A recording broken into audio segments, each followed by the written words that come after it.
think that this time Japanese need to take China's diplomatic uh, retaliations rhetoric very, very seriously. And if you're considering the military capacities between China and Japan, such kind of conflict, if happened, will become a unilateral punishment taken by China toward Japan and Chinese people.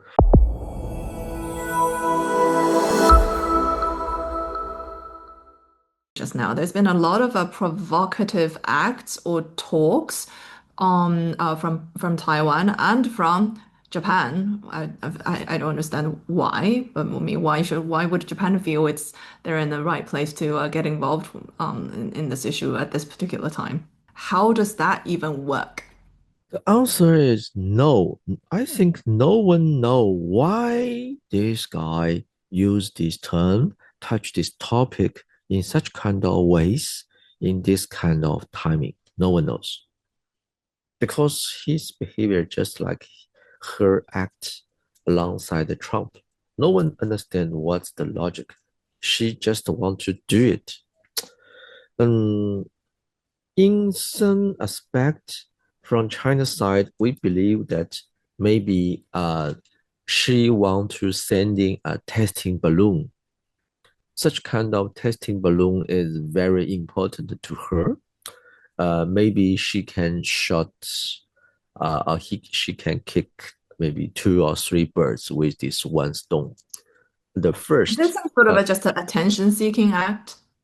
as I think she first want to transfer attention from her poor domestic governance to a Mm, more highly symbolic security issues.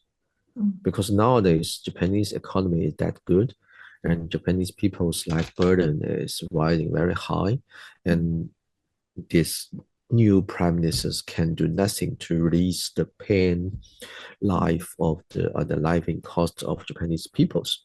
mm, So she want to transfer the attention from the critical side to a more simple and highly symbolic issues, which she can deal with only by using his very articulated terms.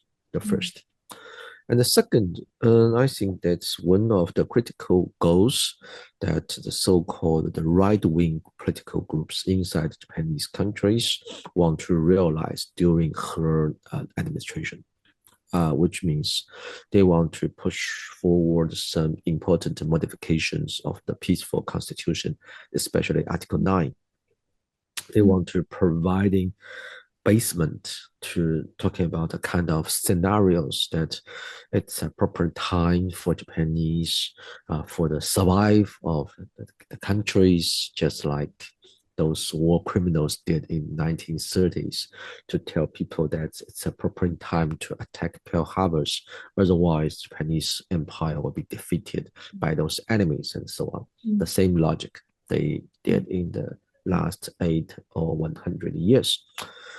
And the third is, I don't know, but it's just like it wants to sending some signals to test China and the United States baseline. Especially, she want to test to which extent she just like that. This young prime minister, she believed because she is so cute in front of the President Trump. If you read his moving and body languages during that process, definitely she feel very happy, and she believed that Okay. she is so cute, and she maybe she believed that she got some assurance from President Trump, and Trump were providing some protections, a kind of black check without any preconditions, so she can do Yeah. everything.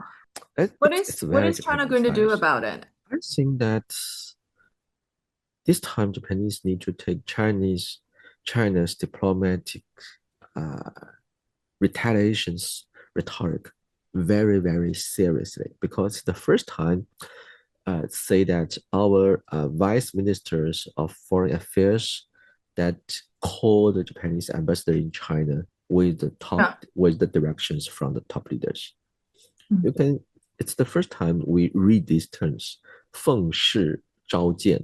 It's the first time we mm, read these terms in our formal news. mm, report, and several diplomats make a very clear explanations what the mean 奉使召见 means. It means that I will have a paper. This paper in the name in Chinese name is 说帖. It's just kind of a formal statement. And I will read Mm. every terms on these papers on your face. And these papers is not written by these vice ministers. This paper, this statement represents China's national interest. It's very formal voices from the top Mm. leaders. So it's a very It's special. non-negotiable, it's definitive.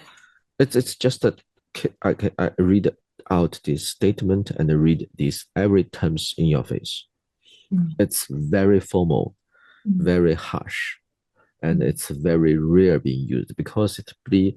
it's just to prove I'm so angry. And Mm. I tell you that definitely I will do something to punish Mm. your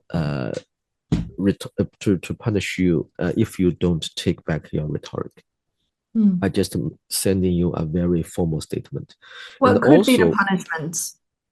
yes, first time Chinese foreign ministers already sending the warning, the visit warnings to those Chinese travelers, say that it's not appropriate time to go to Japan. It means Tourism. cut off the tourism.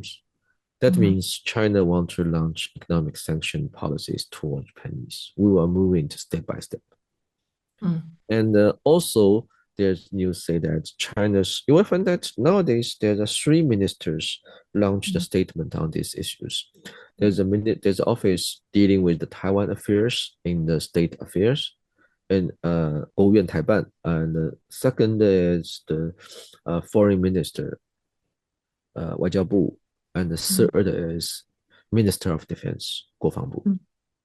It means that definitely you will see some highly symbolic military actions or even exercises alongside Japanese island, and to show that China is quite serious.